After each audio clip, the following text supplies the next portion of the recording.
Polemik mengenai keaslian ijazah Presiden ke-7 Republik Indonesia, Joko Widodo, kembali memanas dan memasuki babak baru yang cukup mengejutkan. Isu yang telah bergulir selama beberapa tahun terakhir ini kini menyeret nama besar Wakil Presiden ke-10 dan ke-12 RI, Jusuf Kalla.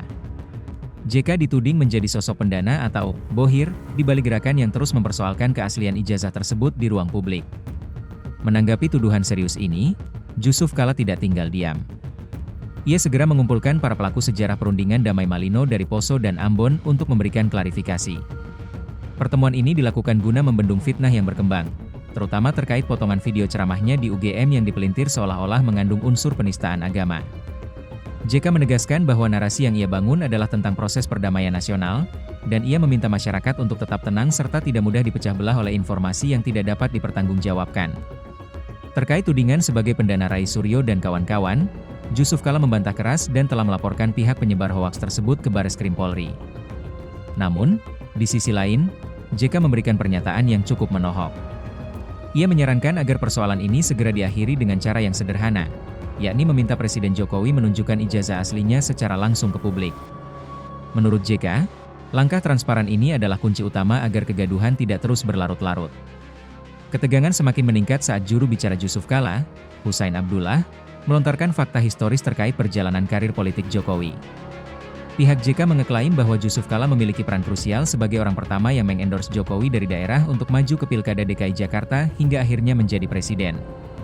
Pernyataan ini muncul sebagai jawaban atas narasi dari para loyalis Jokowi yang memberikan kesan bahwa JK adalah sosok yang tidak tahu berbalas budi.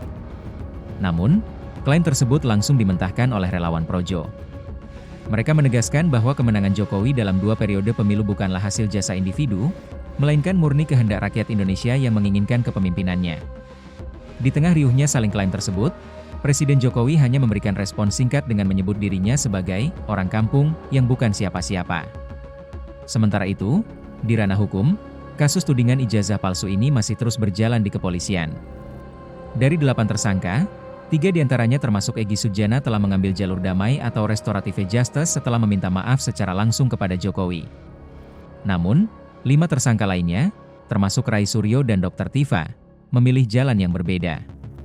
Dengan tegas, Rai Suryo menyatakan tidak akan pernah mengajukan restoratif justice.